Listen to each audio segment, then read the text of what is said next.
rabies naman kasi hindi nakakahawa kung hindi ka pa, wala ka pang sintomas ng katulad dun sa tatay mo. So, ikaw, hindi ka nakakahawa. Ang kailangan mo lang is magkaroon ng bakuna. Gets mo?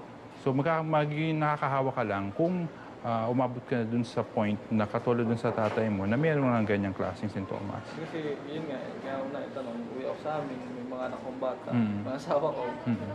Walang problema dun. Pero kailangan mo ng bakuna.